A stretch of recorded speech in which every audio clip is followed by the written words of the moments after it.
The United States is not a racist country. Now, you know that's a lie, but stay tuned to hear 5 other common myths about racism.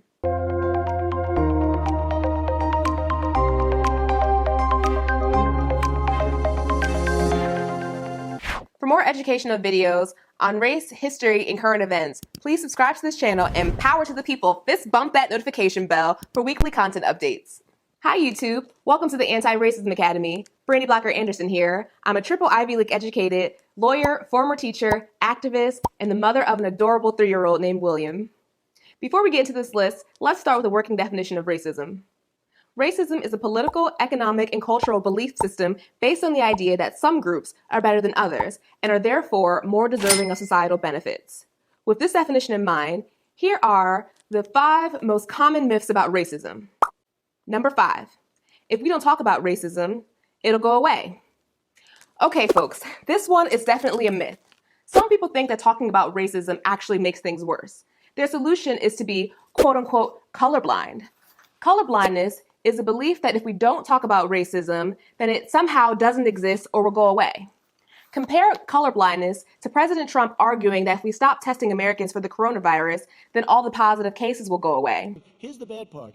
When you do testing to that extent, you're going to find more people, you're going to find more cases. So I said to my people, slow the testing down, please. Ironically, a lot of good, not racist, white people who can see the blatant fallacy in Trump's argument about COVID-19 testing can't see the same issues with so-called colorblindness. Although some of y'all may be well-intended, colorblindness is a racist idea because it ignores the experiences of people of color. As a personal example, I used to work at a law firm where I received positive reviews and got along well with my coworkers. However, the department wasn't assigning me enough work to do. As a result, I couldn't meet the minimum hour requirement, which is a common problem for Black lawyers at predominantly white law firms. But when I brought this up to the partner in charge of assignments, she told me that she doesn't see color.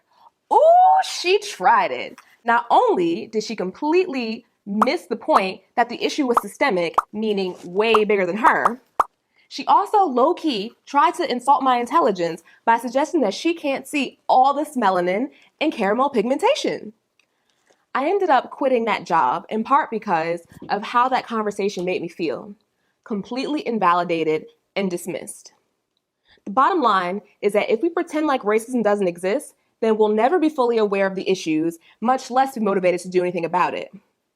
Number 4, it's racist to talk about racism.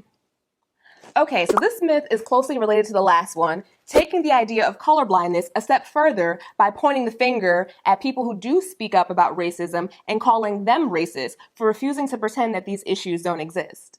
Dr. Robert DiAngelo argues that people who don't have to deal with the daily stresses of racial difference and racism, i.e. white people, become uncomfortable when the illusion of colorblindness breaks down and they're confronted with these issues. Because most white people aren't used to this kind of discomfort, they become defensive and feel like their character and worldview is being challenged, and in many cases, for the first time. It's in these moments that Team Colorblind tries to restore their comfort and rest in their ignorance about these issues by dismissing people who talk about racism as racist. To the contrary, it's racist to not speak up and educate ourselves about race and racism. Comment down below yes, or give a thumbs up if you've heard any of these myths about racism. Number 3, racism is innate. Although research shows that children begin to notice racial differences by 6 months old and start expressing racist attitudes as early as 2 years old, no one is born racist. Instead, racist beliefs are taught both explicitly, like the use of racial slurs and stereotypes, or implicitly, like picking up racial prejudices through our parents' nonverbal communication, such as body language and facial expressions in reference to people of color. Although many people never talk about race growing up, we all learn about it one way or another, from the TV and movies we watch to what we learn in school and the makeup of our neighborhoods. Further, many people who grew up in racist environments recognize the backwardness of this way of thinking and actively work to practice anti-racism every day.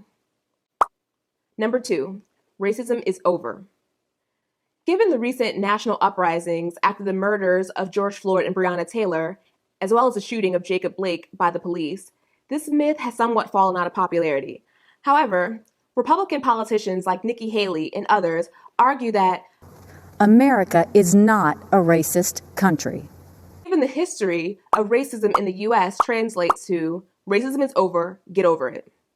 Ironically, she proves that the opposite is true by explaining the ways her family was subject to racism throughout her life. Similarly, people point to the election of Barack Obama as proof that we've overcome racism. However, the election of Donald Trump, who is openly supported by white supremacists, is proof that we still have a long ways to go. The takeaways here are that 1. Achieving success as a person of color doesn't mean that racism is over, and propping up examples like Nikki Haley and other people of color who have succeeded despite racism only serves to keep us from continuing to fight against racism so that all people have the same opportunity to succeed. The second takeaway is that the election or promotion of people of color to positions of power does not solve the underlying issues of systemic racism and may end up uncovering more racism, like with the backlash against President Obama in the form of the Tea Party and the election of Donald Trump. And coming in at the number 1 spot, I can't be racist because insert reason.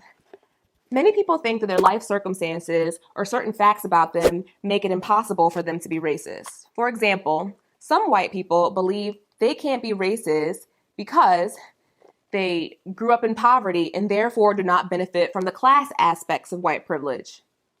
Or an Ashkenazi Jew of European descent. Grew up in another country. Had people of color in your family. Or have Black or other person of color friends. The reality is that none of these situations exempts these people from racism because no aspect of society is exempt from racism.